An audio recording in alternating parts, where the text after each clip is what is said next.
Agora o Flávio Dino traz ligação de Flávio com Dark Horse e Vorcaro de volta à cena.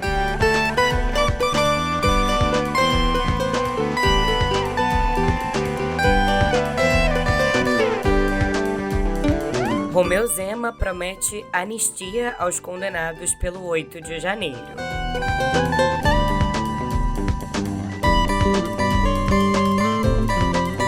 E a Academia Brasileira divulga os filmes que podem representar o Brasil no Oscar.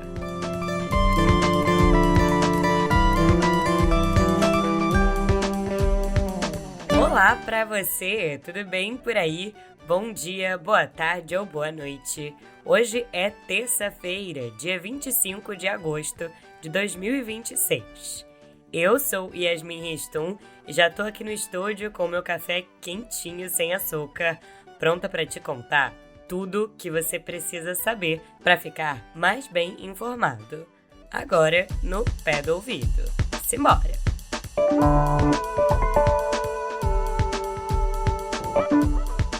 Abrindo a editoria de política, eu te conto que depois de uma semana marcada pelo vazamento de informações sobre o inquérito que investiga o filho do presidente Luiz Inácio Lula da Silva, do PT, o Fábio Luiz Lula da Silva, o Lulinha, agora é a vez da relação dos Bolsonaro com o banqueiro Daniel Vorcaro voltar à berlinda. É que, por decisão do ministro do Supremo Tribunal Federal, Flávio Dino, a Polícia Federal vai ter acesso a dados e documentos apreendidos pela Polícia Civil de São Paulo no Instituto Conhecer Brasil, o ICB, que é uma entidade ligada à produtora do filme Dark Horse, sobre a trajetória do ex-presidente Jair Bolsonaro e que foi financiado por Daniel Vorcaro.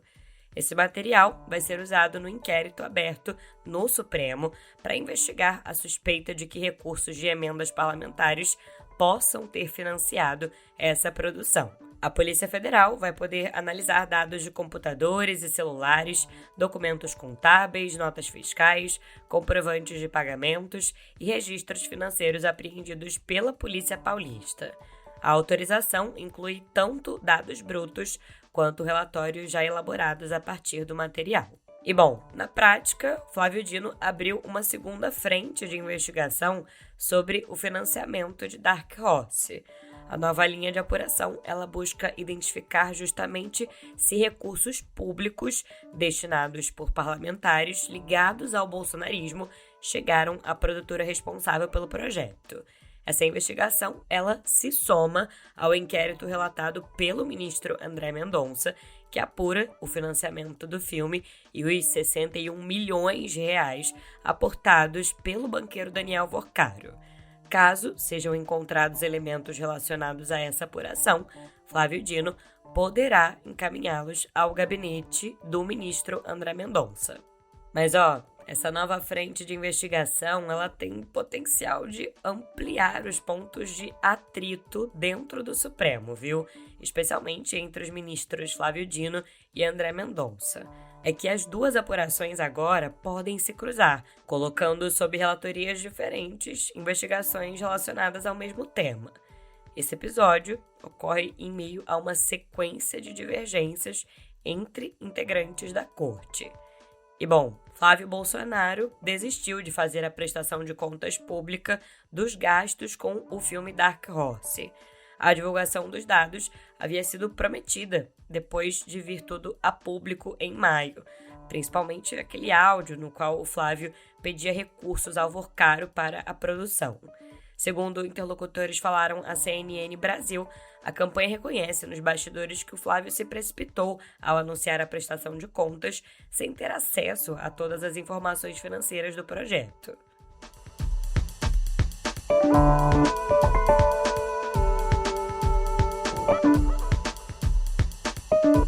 Mas aí você pode estar se perguntando, e o Lulinha? Pois é, ele e a sua amiga a lobista Roberta Luxinger não saíram de cena, não. Num relatório, a Polícia Federal disse ter identificado, na suposta atuação conjunta do Lulinha, Luxinger e Camilo Antunes, o careca do INSS, 3 tentativas de fechar contratos no Ministério da Saúde. As negociações envolveriam a venda de 627 milhões de reais em medicamentos à base de cannabis, a entrega de testes de diagnóstico para dengue e testes para outras arboviroses. Nenhuma das negociações chegou a ser concluída.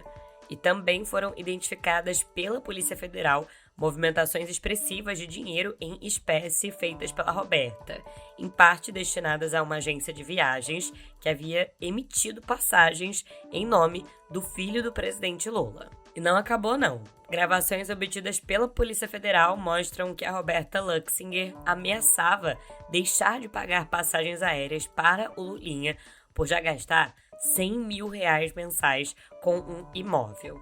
Conforme o relato feito pela Roberta ao empresário Kleber Ribas, ela disse ao Lulinha assim: Fábio, agora acabou porque a casa por mês a gente gasta em torno de R$100 mil. Então assim, não vai mais dar para ter essas passagens.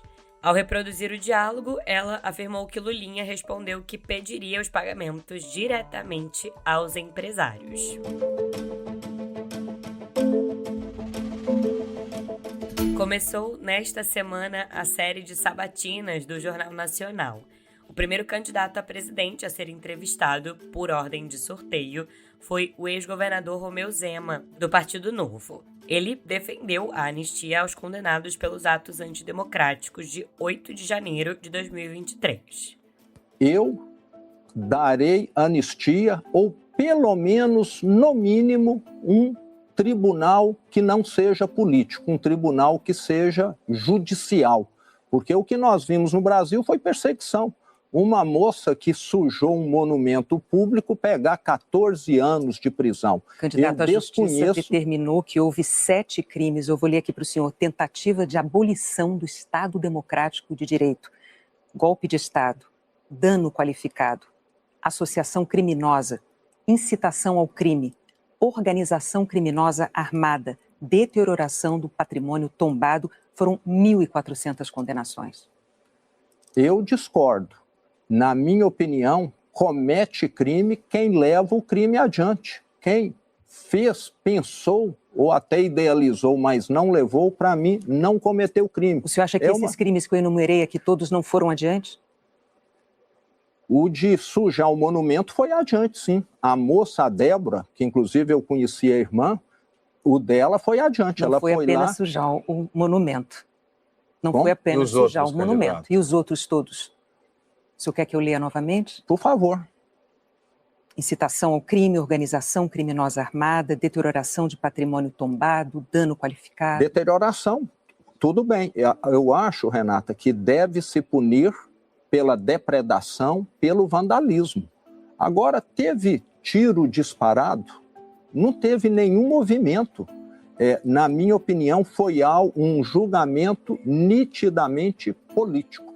Zema não garantiu aumento real para o salário mínimo e limitou-se a prometer a reposição integral da inflação no salário mínimo, dizendo que, por hora, não vai mexer nas aposentadorias. Segundo o ex-governador, aumentos reais acima da inflação dependeriam do desempenho da economia. Eu garanto que ninguém vai ter perda. Se tiver inflação, nós daremos toda a inflação. É um absurdo um aposentado não ter a reposição inflacionária ou, pior, ficar sem receber aposentadoria, como aconteceu em Minas Gerais com mais de 300 mil. Mas além da inflação, teria o ganho com relação ao crescimento dos 2 anos anteriores, como é atualmente? Se a economia estiver indo bem, se nós tivermos as contas equilibradas, sim, porque o que eu quero muito é que a taxa de juros caia. Você disse muito bem, a dívida do Brasil só tem crescido, cerca de 10 trilhões de reais. Com a taxa de juros atual 14%, isso representa 1 trilhão e 400 bilhões de juros por ano. Com um governo sério, com credibilidade, combatendo corrupção, fraudes, essa taxa cai para 6%. Só aí nós vamos ter uma economia de 800 bilhões por ano. É uma questão de credibilidade. Um governo com gestão consegue avançar na redução de gasto.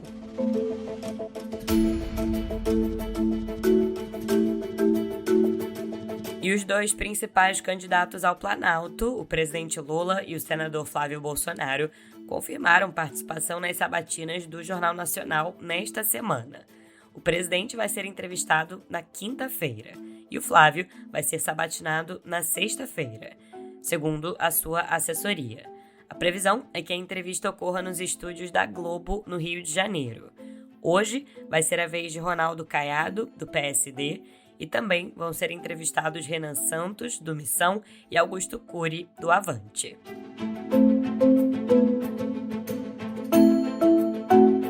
Agora, Lula, por sua vez, aumentou a pressão sobre o Congresso pela aprovação do fim da escala 6x1. Essa ofensiva, eu te lembro, ela está ocorrendo numa semana considerada decisiva para a proposta no Senado, com o governo tentando concluir a votação antes das eleições de outubro. Numa publicação nas redes sociais, o presidente voltou a defender a redução da jornada sem corte de salários e afirmou que a mudança significa mais tempo para a família. O presidente também criticou, sem citar nomes, quem, segundo ele, atua contra os interesses dos trabalhadores. E olha, o relator da PEC que acaba com a escala 6x1, o senador Omar Aziz, do PSD do Amazonas, pretende apresentar o seu parecer nesta quinta-feira. A intenção do senador é colocar a proposta em votação na Comissão de Constituição e Justiça já na quarta-feira seguinte. A comissão, que é uma etapa obrigatória antes da análise pelo plenário, é presidida por Otto Alencar, do PSD da Bahia, que também é considerado aliado do governo no Senado. Será que vai?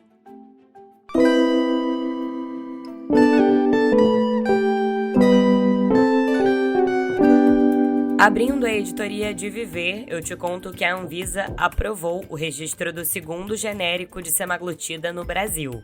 A Guermed Farmacêutica foi autorizada a produzir o princípio ativo por trás de medicamentos como o Ozempic e o Wegovy. Isso depois de uma autorização publicada nesta segunda-feira. O remédio, usado no tratamento de diabetes tipo 2 e obesidade também, ganhou a sua primeira versão genérica no país, eu te lembro, na semana passada, com a farmacêutica brasileira EMS, empresa que é do mesmo grupo da farmacêutica Guermed. Com esse novo genérico, os valores das canetas tendem a ficar menores. Atualmente, os produtos à base de semaglutida podem ser encontrados a partir de R$ 460.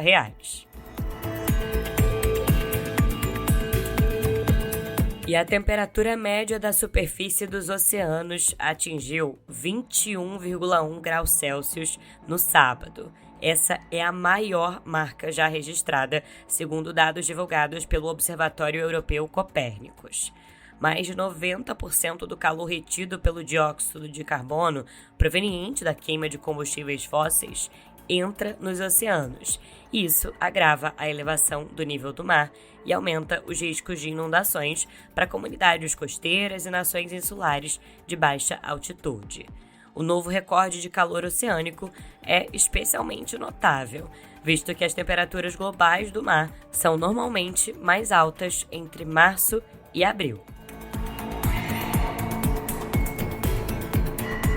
E você sabia que se o Congresso brasileiro representasse exatamente a população brasileira, a Câmara dos Deputados deveria ter 147 mulheres negras? Pois é, quem diz isso é um estudo divulgado pelo Centro Brasileiro de Justiça Climática, que mostra que a presença dessas parlamentares é a maior da história, mas ainda soma apenas 29 deputadas e nenhuma senadora. A pesquisa do Centro Brasileiro de Justiça Climática aponta que a exclusão na política vem do preconceito estrutural e da desigualdade na educação, ou seja, barreiras históricas impediram que esse grupo ocupasse espaços de decisão. A instituição agora aposta em programas de formação política para mudar esse cenário no Brasil. E você pode saber mais e ler o estudo completo no site do Centro Brasileiro de Justiça Climática, acessando cbjc.com.br.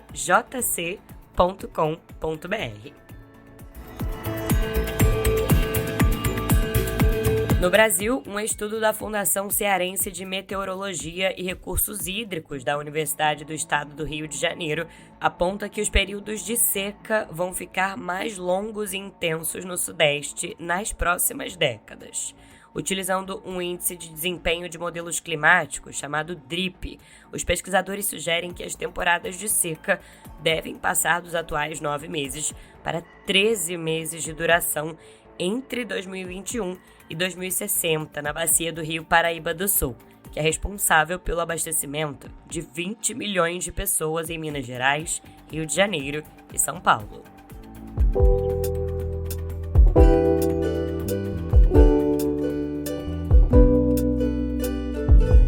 Abrindo a editoria de cultura, eu te conto que a Academia Brasileira de Cinema divulgou os 15 filmes que vão disputar uma vaga para representar o Brasil no Oscar 2027, que vai ocorrer em 14 de março.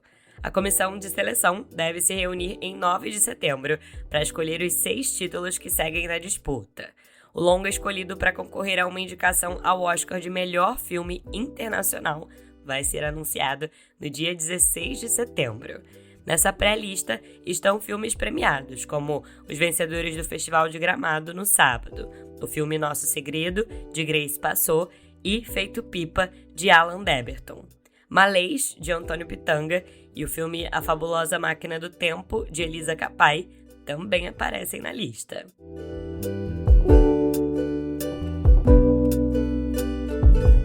E falando em cinema, o Festival de Veneza adicionou de última hora à sua disputa pelo Leão de Ouro o documentário NASA, de Yuval Abraham e Raquel Zor, co-diretores também do filme Sem Chão, vencedor do Oscar de Melhor Documentário de 2025.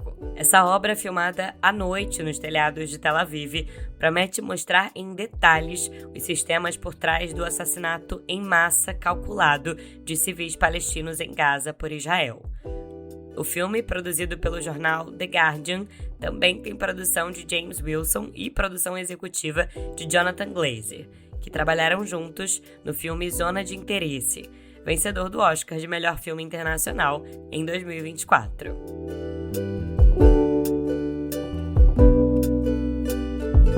E agora, falando de música, eu te conto que a Pitty confirmou as primeiras datas da turnê que vai levar o seu disco homônimo aos palcos. Isso depois de anunciar esse seu primeiro álbum de inéditas em 7 anos.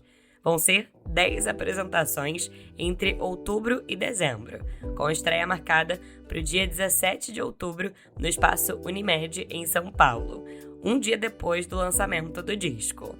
A venda de ingressos começa no dia 1º de setembro no site da cantora. O seu novo álbum, de nome Pitty, está sendo descrito como o trabalho mais autoral da roqueira, que assumiu a criação e a direção geral do projeto.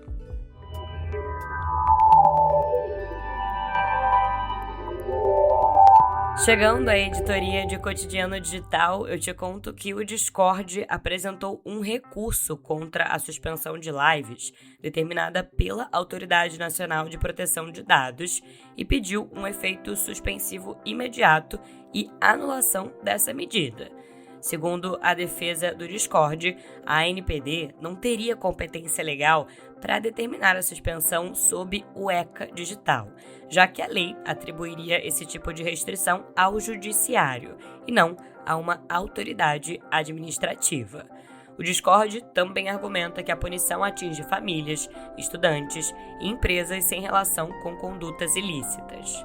Como alternativa, a empresa propôs converter a suspensão em um plano de conformidade com cronograma técnico, ou formalizar um termo de ajustamento de conduta com a Agência Nacional de Proteção de Dados.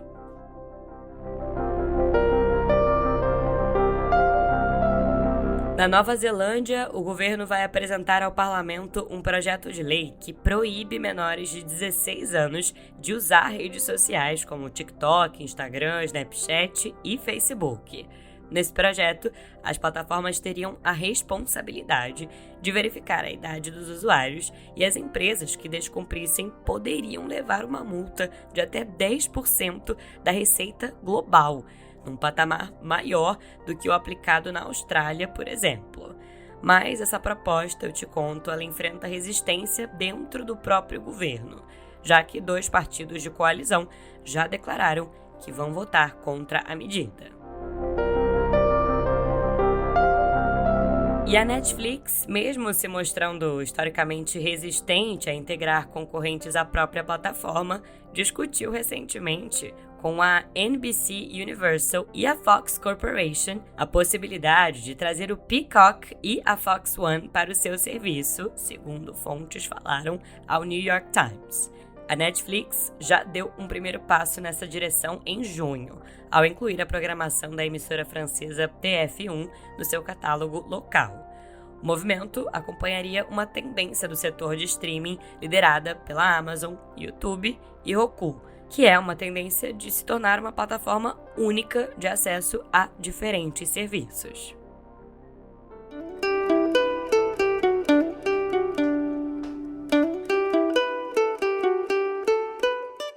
E vamos chegando ao final de mais um episódio. Queria agradecer e muito pela sua companhia e preciso agradecer também aos colegas aqui da redação do Meio que fazem esse podcast ser o seu melhor companheiro diário de notícias. Adriana Oliveira, Caio Melo e Ian Boechat. Além, é claro, da supervisão dos editores executivos Leonardo Pimentel e Maria Paula Lete e da editora-chefe Flávia Tavares. Eu assino a apresentação, redação e edição desse podcast e estou disponível lá no Instagram, no @yasminreston, pra gente trocar ideia e para você enviar também a sua sugestão de música para encerrarmos juntos os episódios aqui no Pé do Ouvido. Eu demoro um pouquinho para responder, mas eu respondo. E em áudio, viu? E como hoje eu falei da lendária roqueira baiana Pitty, vamos com uma dela que mexeu comigo no início da minha adolescência? Bora escutar, então, direto do Túnel do Tempo, Pitty performando Máscara. Diga quem você é, me diga. Me fale sobre a sua estrada. Me conte sobre a sua vida. Tira a máscara que cobre o seu rosto. Amanhã tem mais notícias no Pé do Ouvido. Até lá! Fez um bonitinho nem transparecer.